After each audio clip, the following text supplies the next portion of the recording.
ஊர் சுற்றுலம் விடாது உனை கண்டு அடங்கிட உன்னழகை காட்டு அருணாச்சலா. இந்த இடத்துல நம்ம புரிஞ்சிக்க வேண்டியது என்னன்னா, நாம ஊர் சுற்றுலம் விடாது அப்படிங்கிற இந்த வாக்கியத்தை பார்க்கும் பொழுதே நமக்கு பகவான் கொடுக்கிறது, ஒரு சீடனானவன் ஒரு தியானத்துல உட்கார வச்சுட்டார் உட்கார்ந்துருக்காங்கிறத நினைச்சுக்கணும். நீங்க இப்ப தியானம் பண்ணி உட்காரும் பொழுதே முதல்ல இந்த மனசு என்ன பண்ணுன்னா, எதை நினைக்க கூடாதோ அதுதான் முதல்ல நினைக்கும். எப்படி மருந்து சாப்பிடும்பொழுது குரங்க நினைச்சிக்காதன்னு சொல்ற மாதிரி இது. எனக்கு தெரிஞ்ச மிகப்பெரிய ஒரு ஆச்சாரிய புருஷர் இருந்தார். அவர் சொல்லுவார், நீங்க தியானம் பண்ணும் பொழுது உங்க மனசுக்கு இன்டர்நேஷனல் டிக்கெட் எடுத்து கொடுங்க அப்படிம்பார். ஏன்னா நீங்க நினைக்க கூடாது இதெல்லாம் நீங்க சொன்ன அப்புறம் மனசு என்ன பண்ணுன்னா அதை மட்டும்தான் மீண்டும் மீண்டும் பிடிச்சிக்கும். இதான் மனசனுடைய சுபாவம்.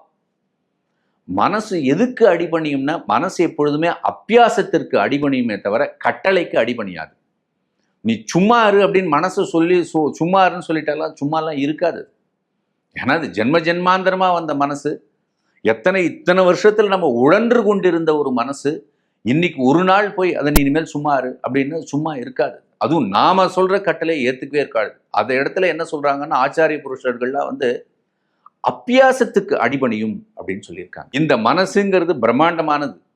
இதை உங்களால நிறுத்தக்கூடிய சக்தி உங்களுக்கு கிடையவே கிடையாது. யாருக்கு இருக்குன்னா, இந்த மனசினுடைய உற்பத்தி எங்கிருந்து வந்ததோ அங்கிருந்து ஒரு சக்தி செயல்பட்டால் ஒழிய இந்த மனசை உங்களால நிறுத்த முடியாது இல்லையா? அதனால இதை நம்ம முதல்ல புரிஞ்சிக்கணும். நான் மனசை அடக்கிறேன் உங்களால எப்படி மனசை அடக்க முடியும்? மனசிலிருந்து உற்பத்தி ஆகக்கூடிய 1000 விஷயங்கள் இருக்கு. அதுக்குள்ள துக்கம் இருக்கு, அதுக்குள்ள காமம் இருக்கு, அதுக்குள்ள கோபம் இருக்கு. இதெல்லாம் மனசனுடைய பலவிதமான விகசிப்புகள். மனசு இப்படியே விரிஞ்சு விரிஞ்சு விரிஞ்சு ஃப்ராக்மெண்டேஷனா வந்துட்டு இருக்கு. இது எப்படி நீங்க அடக்க முடியும்? உங்களால அடக்க முடியாதுங்கிற ஒரு நிலை.